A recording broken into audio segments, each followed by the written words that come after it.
YouTube. It's my channel of an everyday life of an Aspie. If you're following me right now, I'm Aspie, and basically I'm all about creating mental health and awareness versus sharing my life stories with suspicious syndrome and the like to get you down on a journey with me, obviously to share my life stories with the like of it all, to just let you know that not everyone on the autism spectrum is the same.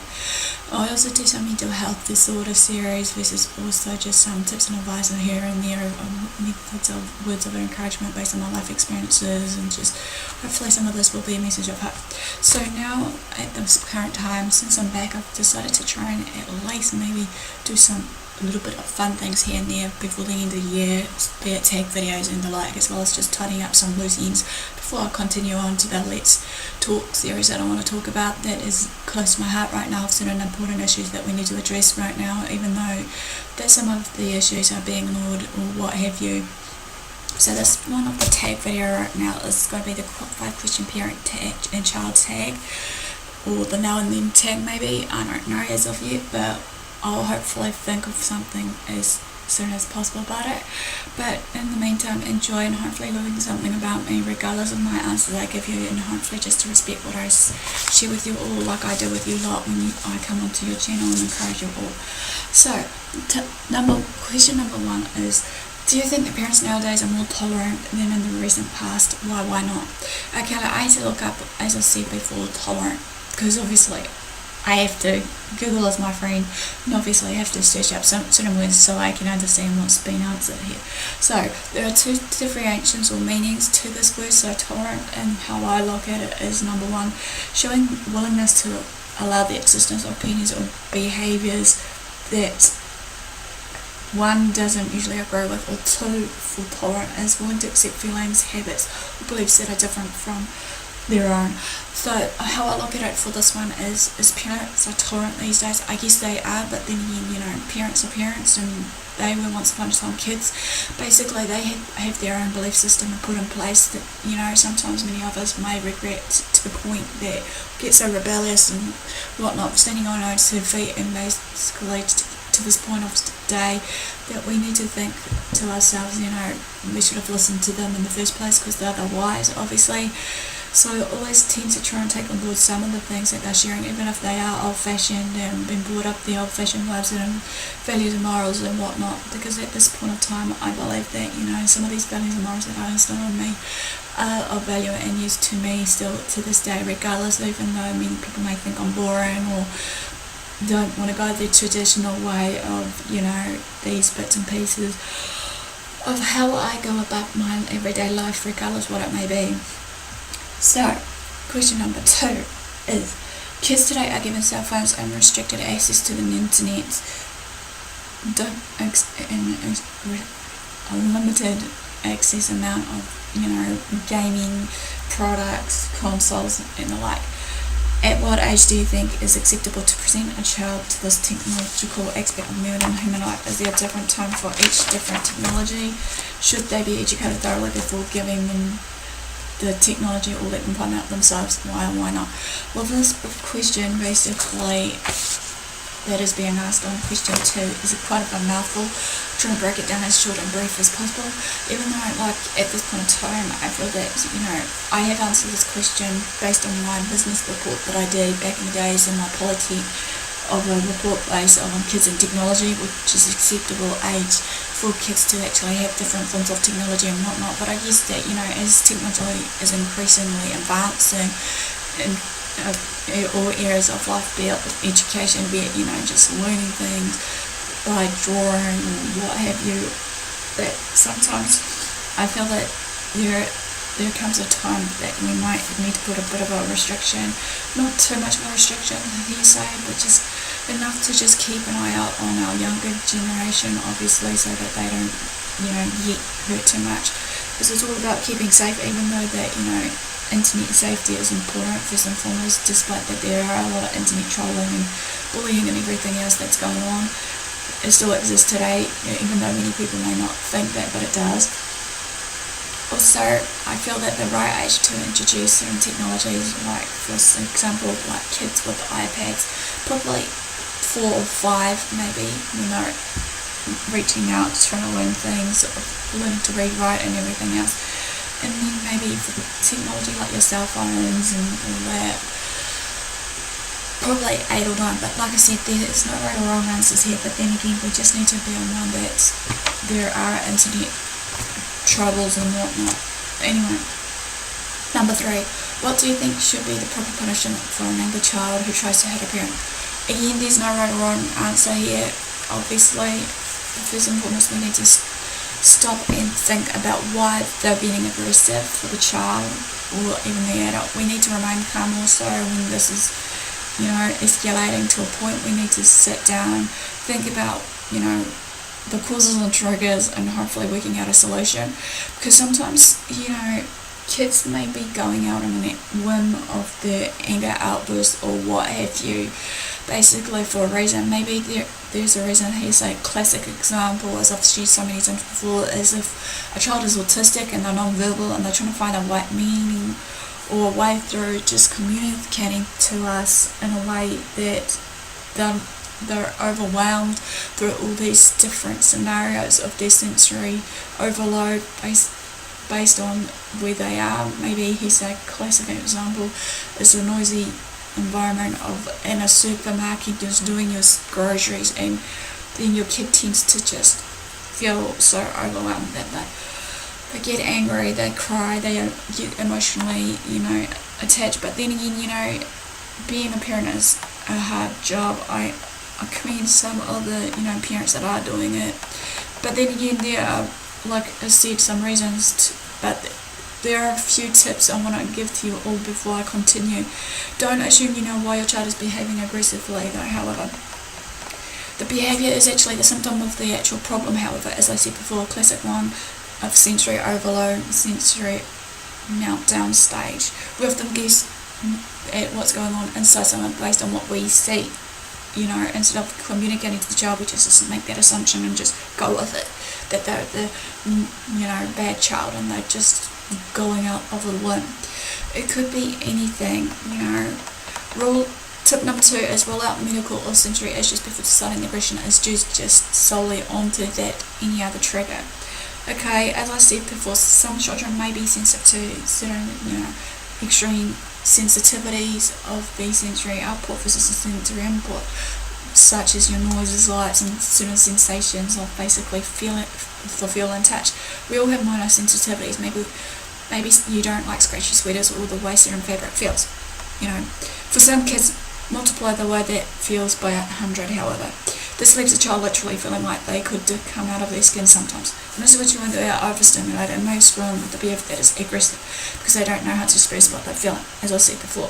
But there are some occupational therapists, behavioural therapists that can actually help you and your child to actually rule out any other problems, so seek help if need arises, if it does.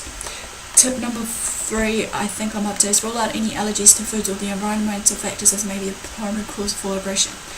Sometimes certain food allergies, or even just, I find that some parents say that food colourings or food dyes in certain foods do trigger them off to an angry state, basically, at this point of time.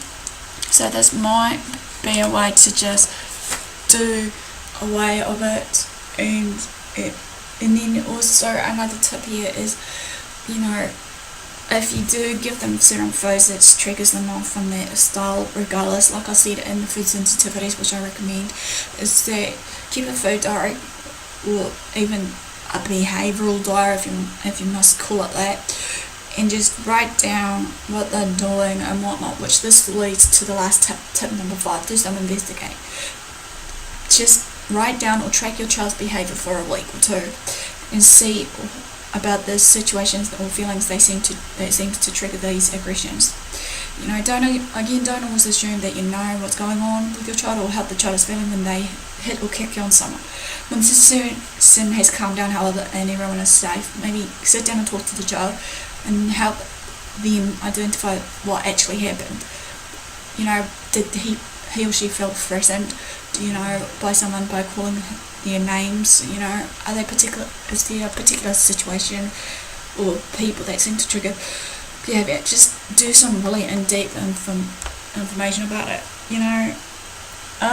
Another one is basically also is some a question I want to ask you before I continue is your child an exploder or imploder?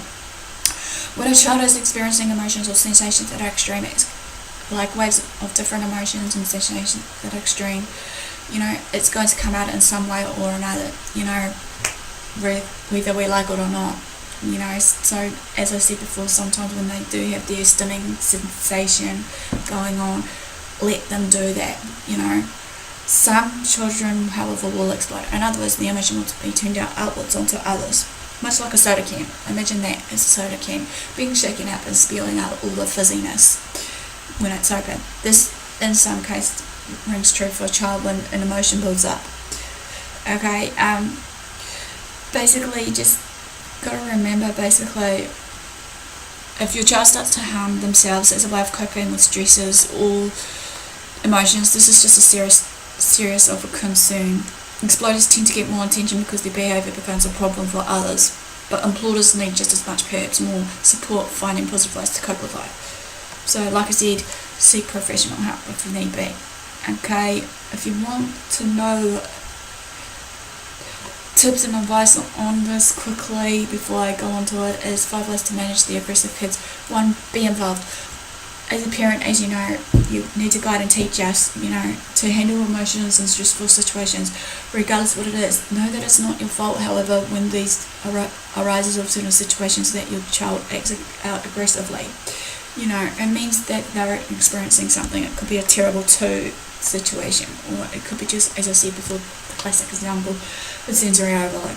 Number 2, create a comfortable relationship. Okay, if a child is experiencing intense emotions, however, that she doesn't know how to handle, or that is she comfortable enough to, be in that parent-child relationship with you, to come to you regardless what may be going down, regardless how she may feel.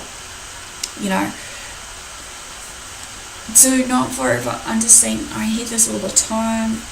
Say to the child, that's no excuse, you shouldn't have hit in the first place.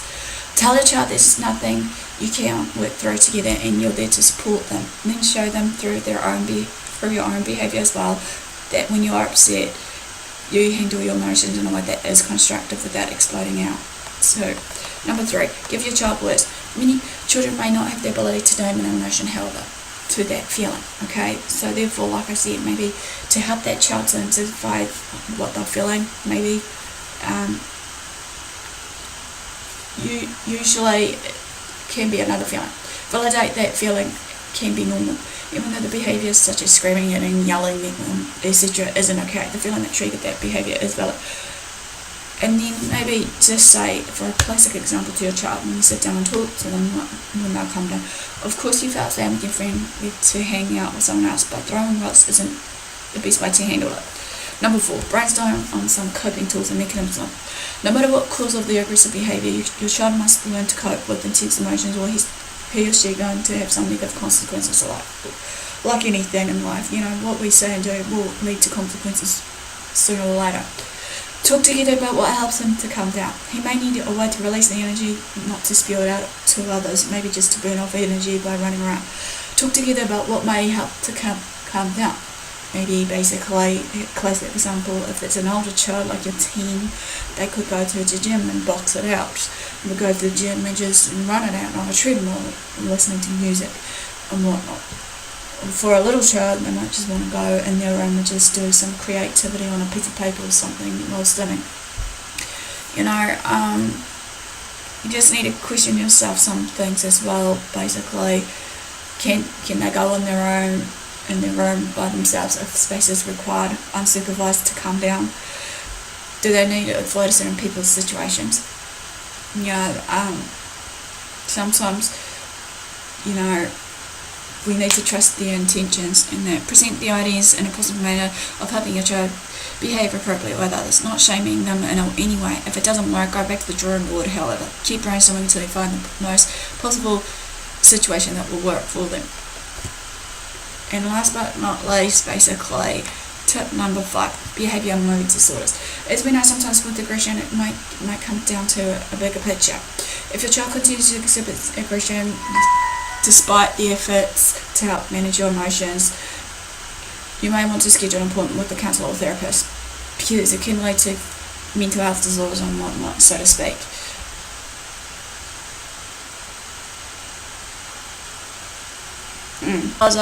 Sorry about this, I'm just pausing. Right, okay, sometimes you've got to just realise though, in summary, before I go to the next question, is that, yes, a child's aggression can be scary, be it teen or young child, and for everybody, but for the child themselves as well, you've just got to remember that it can be frightening to feel such intense emotions or sensations and not know how to handle it. It's easy to feel vulnerable at times as a parent, embarrassed, ashamed, and the like, that your child is on the playground not wanting to go near them because of their fear of their behaviour. But imagine how the child is feeling, be in their shoes. Try to stay patient and calm in the terms of events when they erupt with that emotion. It's ultimately you as a parent, your child's response to manage behaviour appropriately, but there are ways you can support them in their journey. Okay, so question number 4 was, basically, as I was being asked, is the child does not want to cooperate with the teacher or parent at home or at school, basically, to do homework or schoolwork in the classroom or home environment. What can you do about this? Okay, again, there's no right or wrong answer, but I think we need to know that doing homework, schoolwork is a scary thing for some, kids. We know even though parents has huge high expectations that they want us to succeed and whatever else it may be. So therefore we need to be aware of what's going on. And that no matter what though, that child get anxious and overwhelmed to the point about, how they're going to go about doing homework, because obviously they want to best impress their parents regardless, even if they are not the best at doing things of these subjects that they need to do.